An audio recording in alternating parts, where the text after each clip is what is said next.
Good morning everyone. मेरा नाम है कल्पना शुक्ला और आप सभी का नेरी स्टडी में स्वागत है। आप लोग अगर चैनल पर नए हैं तो प्लीज़ चैनल को सब्सक्राइब ज़रूर कर लीजिएगा और वीडियो को जितना ज़्यादा हो सकता है उतना ज़्यादा शेयर करिएगा। तो हम नेरी स्टडी पर शुरू करने जा रहे हैं हमारा आज का करंट अफेयर का सेशन। करंट अफेयर का आज है 19 जून और 19 जून से रिलेटेड जितने भी इम्पॉर्टेंट क्वेश्चंस हैं इवन मॉर्निंग तक के वो सारे के सारे इस वीडियो में मैंने ऐड किए हैं। तो फ़िलहाल आज आप लोगों के लिए एक न्यूज़ है और जो कि शॉकिंग है, क्योंकि जो मिल्खा सिंह है एक महान धावक जिन्हें कहा जाता है, उनका आज निधन हो गया है। ये लगभग 2 घंटे पहले की खबर है और इनके बारे में भी हम थोड़ा सा डिस्कस करेंगे। सो स्टार्ट करते हैं हमारा आज का सेशन। और जो पहला क्वेश्चन है बहुत ही इम्पॉर्टेंट है। पहला क्वेश्चन है, भारत और किस देश ने आज पर्यावरण के क्षेत्र में दो देशों के बीच सहयोग विकसित करने के लिए एक समझौता ज्ञापन पर हस्ताक्षर किए हैं। तो ये इन्वायरमेंट से रिलेटेड एक समझौता किया गया है इन दो देशों के बीच में। तो भारत और भूटान ने ये एक समझौता ज्ञापन पर हस्ताक्षर किए हैं। भूटान इसका बिल्कुल राइट आंसर हो जाता है। तो भारत और भूटान के बीच में पर्यावरण को लेकर के एक समझौता किया गया है ताकि एक दूसरे का सहयोग किया जा सके और पर्यावरण के जो क्षति है उसको रोका जा सके और जिस प्रकार से ये जो प्राकृतिक आपदाएं हैं इन पर थोड़ा सा काम किया जा सके, तो कुल मिलाकर के पर्यावरण को बचाया जा सके। तो इसके लिए ये दोनों देश एक दूसरे का सहयोग करेंगे। तो भारत और भूटान ने ये सहयोग किया है पर्यावरण से रिलेटेड। इसके बारे में अगर हम जानना चाहें तो भारत की ओर से जो पर्यावरण वन और जलवायु परिवर्तन जो मंत्री हैं जिनका नाम है प्रकाश जावड़ेकर, ये भारत की ओर से शामिल थे। जबकि भूटान की पक्ष की तरफ से अगर हम देखें तो विदेश मंत्री और राष्ट्रीय पर्यावरण आयोग के अध्यक्ष जिनका नाम है ल्योम्पो डॉक्टर टांडी दोरजी, ये इनका नाम है और ये यहाँ से शामिल थे। कहाँ से? भूटान से शामिल थे। तो इन लोगों ने इस पर हस्ताक्षर किए हैं समझौता ज्ञापन पर। क्योंकि पर्यावरण से रिलेटेड मुद्दा था इसलिए प्रकाश जावड़ेकर जी शामिल थे। वो भारत के अगर आप कह सकते हैं तो पर्यावरण मंत्री थे। और अगर हम भूटान की तरफ से देखें तो ल्योम्पो डॉक्टर टांडी दोरजीन का नाम है और ये शामिल थे। तो भूटान की ओर से, और भूटान हमारा पड़ोसी देश है जिसके साथ हमारी सीमाएं लगती हैं, तो हमने पर्यावरण के लिए भूटान के साथ समझौता किया है। अब अगर देखा जाए तो कहीं ना कहीं हमारे पड़ोसी देशों पर पर्यावरण से रिलेटेड जो है निर्भरताएं बनी हुई हैं।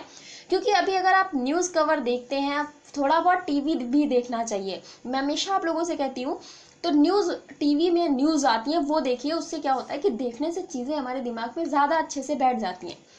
तो न्यूज़ में आजकल चल रहा है कि नेपाल में बहुत ज़्यादा बारिश हो रही है, तो वहाँ से जो बहने वाली नदियाँ हैं जो कि बिहार और कुछ उत्तर प्रदेश में भी आती हैं, उनसे बहुत ज़्यादा पानी बहा कर लाया जा रहा है, जिसकी वजह से बाढ़ की जो एक आप कह सकते हैं बाढ़ की संभावनाएं बन रही है और काफ़ी जगहों पर बाढ़ आ भी गई है। कोसी नदी जिसे आप देखते हैं उसे बिहार का शोक कहा जाता है और वो नदी अपना मार्ग परिवर्तन करने के लिए जानी जाती है। पता चलता है आज इस गांव में बह रही है तो कल किसी और गांव में बह रही होगी, तो ये बहुत जल्दी अपना मार्ग परिवर्तित कर देती है। तो ऐसी अगर हम समस्याएं देखें तो नेपाल पर हम किसी ना किसी रूप से देखें कि अगर नेपाल में बारिश बहुत ज़्यादा होगी तो वहाँ पानी बहुत ज़्यादा बढ़ेगा और नदियों का जलस्तर बढ़ेगा, तो वो नुकसान जो होगा वो भारत के राज्यों को उठाना पड़ेगा। क्योंकि वो नदियाँ बह कर के कहाँ पर आती हैं? वो भारत में आती हैं। तो इसी प्रकार से हमारे पड़ोसी देशों पर हमारी जो निर्भरता है वो बनी रहती है और उनकी हम पर बनी रहती है, तो हमारी भी उन पर बनी रहती है। तो आपको याद रखना है भूटान के साथ पर्यावरण का ये समझौता किया गया है। नेक्स्ट क्वेश्चन है हमारे लिए, श्री रॉबिन फुकन इनका नाम है और इनको किस उच्च न्यायालय के अतिरिक्त न्यायाधीश के रूप में नियुक्त किया गया है? तो इनको वहाँ का अतिरिक्त न्यायाधीश बनाया गया है। इनका नाम है श्री रॉबिन फुकन, इनका ये ही नाम है और इनको बनाया गया है गुवाहाटी उच्च न्यायालय का, जो कि असम में स्थित है। तो गुवाहाटी उच्च न्यायालय का इनको बनाया गया है अतिरिक्त न्यायाधीश। आपको ये याद रखना है। इनके बारे में अगर हम जानना चाहें, भारत के संविधान के अनुच्छेद 224 के तहत 224 के तहत इनको बनाया गया है अतिरिक्त न्यायाधीश। राष्ट्रपति के द्वारा ये किया जाता है कार्य। तो आपको याद रखना है भारत के संविधान के अनुच्छेद 224 के तहत श्री रॉबिन फुकन जी को बना दिया गया है गुवाहाटी उच्च न्यायालय का अतिरिक्त न्यायाधीश। नेक्स्ट क्वेश्चन है हमारे लिए, स्वतंत्रता के अमृत महोत्सव के हिस्से के रूप में कहां पर झंडा सत्याग्रह का पालन करने के लिए आयोजित कार्यक्रम का नेतृत्व श्री प्रहलाद सिंह पटेल जी ने किया है? तो प्रहलाद सिंह पटेल जी की अगर हम बात करें, ये हमारे संस्कृति मंत्री हो जाते हैं और ये एक स्वतंत्रता के अमृत महोत्सव के रूप में मनाया जा रहा है। स्वतंत्रता जब अब अगला जो स्वतंत्रता दिवस हम लोग मनाएंगे उसके लिए ये अभी से तैयारियां शुरू हैं कि लगभग 1 वर्ष तक इस तरीके के प्रोग्राम्स मनाए जाएंगे। तो यहाँ पर झंडा सत्याग्रह का पालन करने के लिए आयोजित एक कार्यक्रम का नेतृत्व श्री प्रहलाद सिंह पटेल जी ने किया है और ये जबलपुर, मध्य प्रदेश के जबलपुर में आयोजित किया गया था। तो आपको याद करना है कि मध्य प्रदेश के जबलपुर में ये आयोजित किया गया था। इससे रिलेटेड कुछ जान लेते हैं। ये कार्यक्रम जो है केंद्रीय संस्कृति मंत्रालय और IGNCA द्वारा देश की आज़ादी के 75 साल पूरे होने के उपलक्ष्य में मनाए जा रहे आज़ादी का अमृत महोत्सव है। तो आपको याद रखना है कि अब जो नेक्स्ट ईयर होगा 2022 में देश को 75 वर्ष आज़ादी के पूरे हो जाएंगे। इसी के उपलक्ष्य में हम क्या मना रहे हैं? हम मना रहे हैं अमृत महोत्सव। तो अमृत महोत्सव हम सेलिब्रेट कर रहे हैं। अमृत महोत्सव के रूप में ये आज़ादी का दिवस मनाया जाएगा। कार्यक्रम की शुरुआत शहर के कमनिया गेट से गांधी भवन टाउन हॉल परिसर तक सांस्कृतिक सत्याग्रह पदयात्रा के साथ हुआ था। यहाँ पर झंडा सत्याग्रह जबलपुर मध्य प्रदेश में मनाया गया है जो कि अमृत महोत्सव से रिलेटेड है। तो आपको याद रखना है अमृत महोत्सव किससे रिलेटेड है? तो आज़ादी के जो 75 वर्ष पूरे होने जा रहे हैं उनसे रिलेटेड है अमृत महोत्सव। चलते हैं नेक्स्ट क्वेश्चन की तरफ और अगला प्रश्न है, बहुत ही इंपॉर्टेंट प्रश्न है, ये याद रखिएगा। सही कथन का आपको चयन करना है, पहले ही बता देती हूँ। तो पहला जो कथन है यहाँ पर है कि सूचना और प्रसारण मंत्रालय ने केबल टीवी नेटवर्क को विनियमित करने वाले केबल टेलीविज़न नेटवर्क नियम 1994 में संशोधन किया है। नेक्स्ट है तो अगला कथन है वो क्या है? अगला कथन है कि ये जो है ये द्विस्तरीय शिकायत निवारण तंत्र प्रदान करता है। और इसके बाद जो तीसरा कथन है ये किसी भी सामग्री प्रसारण के संबंध में नागरिकों द्वारा की गई शिकायत के लिए एक वैधानिक तंत्र प्रदान करता है। तो ये जो संशोधन किया गया है, ये जो नियम था, इसके बारे में बात हो रही है यहाँ पर। तो इससे रिलेटेड आपको बताना है कि कौन सा कथन सही हो जाता है। तो जो कथन सही है वो यहाँ पर है पहला और तीसरा कथन सही है। पहला और तीसरा बिल्कुल सही है, जबकि दूसरे कथन में जो मिस्टेक है वो मैं अभी आपको बताऊंगी। पहला जो कथन है उसको पहले आप एक बार ध्यान से पढ़िए कि हाल ही में ये जो सूचना और प्रसारण मंत्रालय है हमारा, इसने केबल टीवी नेटवर्क को विनियमित करने वाले केबल टेलीविज़न नेटवर्क नियम 1994 में संशोधन किया है। तो बिल्कुल याद रखना है ये केबल टेलीविज़न नेटवर्क नियम 1994 है जिसमें संशोधन किया गया है 2021 में। तो 2021 में जो संशोधन किया गया है अब वो वर्क करेंगे कि कुछ नए नियम लाए गए हैं जिनके तहत अब ये कार्य किए जाएंगे। कुछ जो टेलीविज़न कंपनीज़ हैं, जो नेटवर्क हमें केबल नेटवर्क उपलब्ध कराती हैं, इनके लिए कुछ नए नियम लाए गए हैं कि किस प्रकार से व्यक्ति अपने चैनल्स का चयन कर सकता है। आपने देखा होगा ना कि अभी कुछ परिवर्तन और भी किए गए थे, तो उसी के तहत ये परिवर्तन है। नेक्स्ट है, इसमें और क्या बताया जा रहा है कि यह द्विस्तरीय शिकायत निवारण तंत्र है। ये गलत है, ये द्विस्तरीय नहीं बल्कि त्रिस्तरीय है। यहाँ पर 3 स्तर पर कार्य होता है। तो ये एक त्रिस्तरीय शिकायत निवारण तंत्र प्रदान करता है।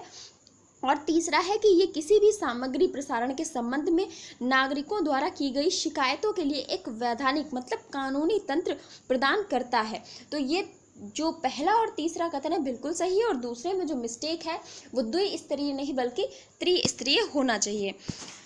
इसके अब ये जो नेक्स्ट क्वेश्चन है वो भी बहुत इंपॉर्टेंट है, इस पर भी थोड़ा चर्चा कर लेते हैं कि आपको ये कथन है इन पर विचार करना है। अमेरिका सरकार ने जुनेथीन या 19 जून को संघीय अवकाश के रूप में मान्यता दी है। दूसरा है कि यह अमेरिका में गुलामी की समाप्ति का सबसे पुराना स्मरणोत्सव है। और तीसरा है कि 19 जून 1865 को मेजर जनरल, जिनका नाम है गार्डन ग्रेंजर, टेक्सास के ग्लेवस्टोन यहाँ पर पहुँचे थे और इन्होंने गृहयुद्ध और दास्ता दोनों का अंत किया था, इसकी घोषणा की थी। तो आपको बताना है कि यहाँ पे कौन सा कथन सही है। तो ज़्यादा कठिनाई नहीं आपके लिए रखी गई है, आप लोग इतना मत सोचिएगा। यहाँ पर तीनों के तीनों कथन बिल्कुल सही हो जाते हैं। जो तीनों कथन दे रखे हैं आपको, ये तीनों कथन बिल्कुल सही है। अमेरिका में इस समय 19 जून को एक दिवस मनाया जाता है जिसे जुनेथीन दिवस बोला जाता है, जुनेथीन बोला जाता है, या फिर इसको 19 जून का अवकाश दिवस भी बोला जाता है। और ये क्यों मनाया जाता है? तो ये मनाया जाता है अमेरिका में गुलामी की इस दिन समाप्ति हुई थी, इसीलिए ये मनाया जाता है।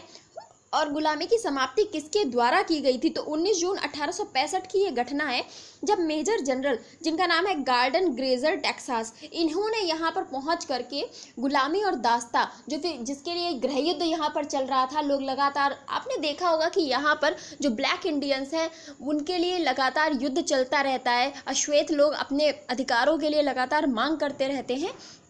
तो वही उसी से रिलेटेड एक ये फिर से युद्ध देखने को मिला था, जिसको लेकर के यहाँ पर इस दास्ता की और गृह युद्ध की, दास्ता मतलब गुलामी की समाप्ति की गई थी। तो आपको याद रखना है कि इसी की याद में ये स्मरणोत्सव मनाया जाता है 19 जून को हर वर्ष।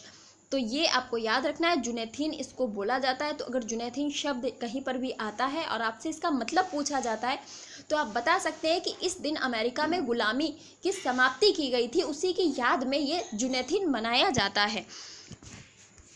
नेक्स्ट क्वेश्चन है, दुनिया का पहला लकड़ी का उपग्रह किस देश से प्रक्षेपित किया जाएगा? दुनिया का पहला लकड़ी का उपग्रह। अब लकड़ी का उपग्रह बनाने की ये योजना क्या है, पहले तो इस पर विचार करना चाहिए।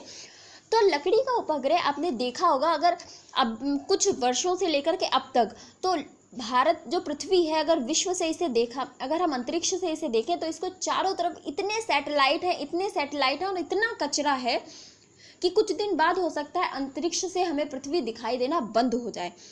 तो अब जो अंतरिक्ष में कचरा रहता है वो अंतरिक्ष में ही रह जाता है, वो पृथ्वी पर बहुत कम ही होता है कि गिरे।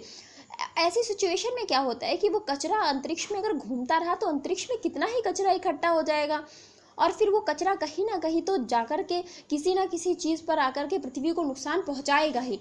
तो ऐसे सिचुएशन में सोचा गया कि लकड़ी का उपग्रह हम यूज़ करेंगे, ताकि जब वो ख़राब हो जाए तो उसे नष्ट किया जा सके, उसे नष्ट करना आसान हो, क्योंकि लोहे को तो हम जाकर के अंतरिक्ष में नहीं गला सकते ना। तो लकड़ी का उपग्रह होगा, उसे किसी भी प्रकार से जलाया जा सकता है, या कुछ भी इनके पास सिस्टम होगा जिसके आधार पर आप कह सकते हैं कि उसे अंतरिक्ष में ही नष्ट किया जा सकता है। तो ऐसा करने वाला ये न्यूजीलैंड देश बन गया है। न्यूजीलैंड दुनिया का पहला देश बन गया है जो लकड़ी का उपग्रह प्रक्षेपित इसके द्वारा किया जाएगा। तो न्यूजीलैंड इसका राइट आंसर हो जाता है। नेक्स्ट क्वेश्चन है, किस देश में ट्विटर ने अपनी सुरक्षित बंदरगाह प्रतिरक्षा खो दी है? ट्विटर ने अपनी सुरक्षित बंदरगाह प्रतिरक्षा खो दी है। ये सुरक्षित बंदरगाह प्रतिरक्षा शब्द जो है बहुत ही चर्चा में बना हुआ है इस टाइम। बताऊंगी आपको कि इसका मतलब क्या होता है। आप पहले एक बार देखिए कि इसका आंसर क्या होना चाहिए, वो कौन सा देश है। तो जो इसका राइट आंसर है वो है अपना प्यारा भारत। ट्विटर के साथ में, व्हाट्सएप के साथ में, इन सारी जो सोशल मीडिया प्लेटफॉर्म्स हैं, इनके साथ में लगातार भारत सरकार की आप कह सकते हैं कि खींचातानी चल रही थी कि इनके नियम ये लोग बदलने के लिए तैयार नहीं थे। प्राइवेसी का मुद्दा था जो कि सरकार बार बार उठा रही थी। तो ऐसे में क्या हुआ कि ट्विटर से यहाँ पर जो इनकी सुरक्षित बंदरगाह आप कह सकते हैं, एक ये प्रतिरक्षा है, ये इसने अपनी खो दी है। हालांकि ये भारत सरकार तो प्रदान नहीं करती है, पर आप कह सकते हैं कि जो कंपनीज भारत में काम करती हैं उनके लिए ये बहुत बड़ी चीज़ होती है। तो इसका मतलब क्या है? इसका मतलब है कि ट्विटर को अब आईटी अधिनियम की धारा 79 के तहत संरक्षित नहीं किया जाएगा। मतलब अगर कोई मुद्दा उठता है तो इसे खुद ही संरक्षण, अपना स्वयं का संरक्षण स्वयं से करना होगा। जो आईटी की धारा यहाँ पर लागू होती है वो इसके ऊपर कार्य नहीं करेगी, और जो आईटी अधिनियम है वो इसकी रक्षा नहीं करेगा। अब इसके शीर्ष अधिकारी अपने मंच पर सभी किस्म की सामग्रियों के लिए उत्तरदायी होंगे जो कि भड़काऊ माना जाता है या प्रकृति में गैर कानूनी माना जाता है। तो मतलब अगर ट्विटर पर कोई किसी भी प्रकार की ऐसी कार्यवाही देखने को मिलती है, या फिर कोई ऐसी चीज़ जो भड़काऊ है या कुछ भी ऐसा है, तो उन सब के लिए ट्विटर के ये जो आप कह सकते हैं शीर्ष अधिकारी बताए जा रहे हैं, यही जिम्मेदार माने जाएंगे, क्योंकि उन्हीं के नेतृत्व में ट्विटर चल रहा है। अब भारत की तरफ से इस पर कोई भी प्रकार का प्रतिबंध हमें नहीं देखने को मिलेगा, और ना ही भारत इसे संरक्षण प्रदान कर रहा है। तो मेरा तो मानना है कि ऐसे सोशल मीडिया प्लेटफॉर्म्स को आपको तुरंत छोड़ देना चाहिए जो हमारे प्राइवेसी को लेकर के इतने ज़्यादा लापरवाही बरत रहे हैं।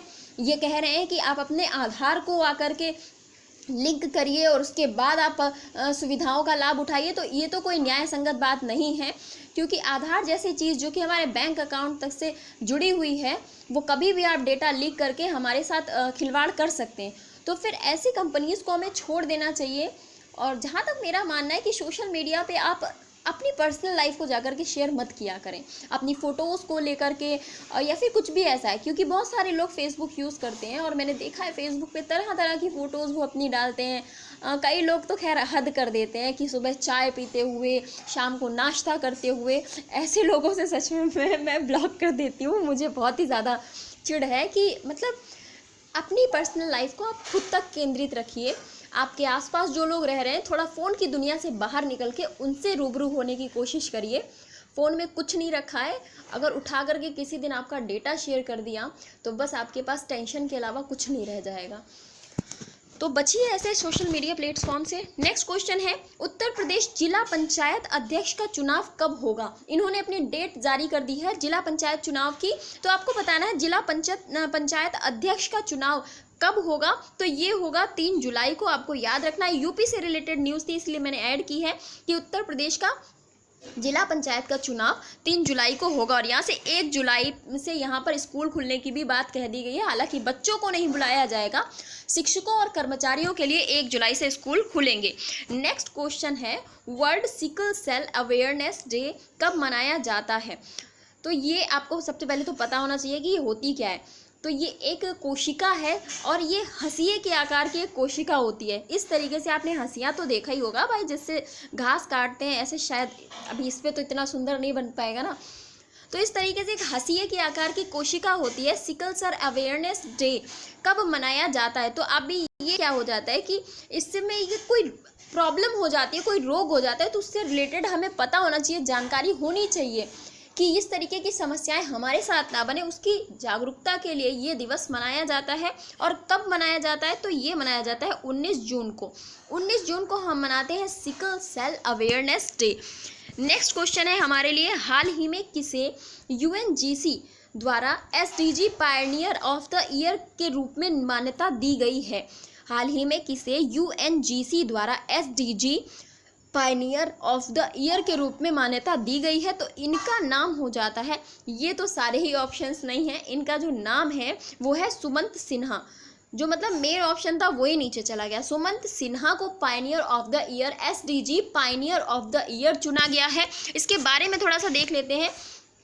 तो संयुक्त राष्ट्र ग्लोबल कॉम्पैक्ट, जिसे UNGC कहा गया है, संयुक्त राष्ट्र ग्लोबल कॉम्पैक्ट, ये लीडर समिट 2021 में इन्होंने क्या किया है कि 10 वैश्विक अग्रणियों को चुना है और उनमें से सुमंत सिन्हा जो कि भारत के हैं, ये एक हो जाते हैं। तो भारत के हैं इसलिए ये इम्पॉर्टेंट हो जाते हैं। अब है बहुत ही इम्पॉर्टेंट क्वेश्चन कि भारत के महान धावक मिल्खा सिंह जी, इनका 91 वर्ष की आयु में कोरोना से निधन हो गया है। इन्हें किस वर्ष पद्मश्री से सम्मानित किया गया था? तो इन्हें 1959 में पद्मश्री से सम्मानित किया गया था। बहुत ही दुखद खबर है, क्योंकि आप देखेंगे भी हफ्ते भर पहले ही इनकी वाइफ का निधन हुआ था। उनका भी निधन कोरोना से ही हुआ है, निर्मल कौर जी का, जो कि वॉलीबॉल की एक बहुत बड़ी खिलाड़ी थी और वॉलीबॉल टीम की कैप्टन भी रह चुकी थी। तो उनका निधन भी कोरोना से हुआ और जब उनकी मृत्यु हुई उसके बाद हमें देखने को मिला कि मिल्खा सिंह जी का भी निधन हो गया। तो जबकि देखा जाए तो इनकी रिपोर्ट नेगेटिव आ चुकी थी और ये हॉस्पिटल से ठीक होकर के घर भी आ चुके थे, लेकिन उसके बाद फिर इनकी तबीयत अचानक से बिगड़ी और इनका निधन हो गया। तो आप इसमें ये भी कह सकते हैं कि जिनके साथ ये रहते थे जब उनका निधन हो गया, तो कहीं ना कहीं एक इंसान जो इतनी एज पर आ चुका है वो भी जीने की उम्मीद छोड़ देता है। तो यहीं पर हमें देखने को ये भी मिलता है कि एक साथ में जो इंसान रह रहा था उसके जाने के कारण इनके ऊपर एक इतना ज़्यादा प्रेशर बन गया कि ये नहीं जी पाए। तो इनका निधन हो गया मिल्खा सिंह जी का। 91 वर्ष के थे ये, बहुत ही दुखद खबर है। इनको तो फ्लाइंग सिख के नाम से जाना जाता है, द फ्लाइंग सिख। एशियाई खेलों के साथ साथ राष्ट्रमंडल खेलों में 400 मीटर दौड़ में इन्होंने स्वर्ण पदक जीता है और ये स्वर्ण पदक जीतने वाले एकमात्र एथलीट हैं 400 मीटर में, क्योंकि इसमें 400 मीटर में अभी तक किसी ने स्वर्ण पदक नहीं जीता है। उन्होंने 1958 और 1962 के एशियाई खेलों में भी स्वर्ण पदक जीते हैं। जब 1958 में एशियाई खेलों में स्वर्ण पदक जीता था, उसके बाद 1959 में ही इनको पद्मश्री, जो कि भारत का चौथा सर्वोच्च सम्मान है, इससे सम्मानित किया गया था। तो मिल्खा सिंह, आपने अगर मूवी देखी होगी तो इनके बारे में थोड़ा और आइडिया आप लगा सकते हैं कि किस प्रकार से इनकी लाइफ थी और कैसा क्या इनकी लाइफ में हुआ। तो अच्छी लगती हैं वो मूवीज़ मुझे जो कि किसी प्लेयर की लाइफ पर बनी हूँ। मैरी कॉम भी मैंने देखी है, मिल्खा सिंह भी देखी है। तो इस तरीके की मूवीज़ आप लोग देख सकते हैं, इससे कहीं ना कहीं आपको एक मोटिवेशन मिलता है। तो ऐसी मूवीज़ आपको देखनी चाहिए। आज का लिए फ़िलहाल इतना ही, हम सेशन को यहीं पर समाप्त कर रहे हैं। कल हम नए क्वेश्चंस के साथ मिलेंगे। आप लोग वीडियो को ज़्यादा से ज़्यादा शेयर कर दीजिएगा। Thank you so much.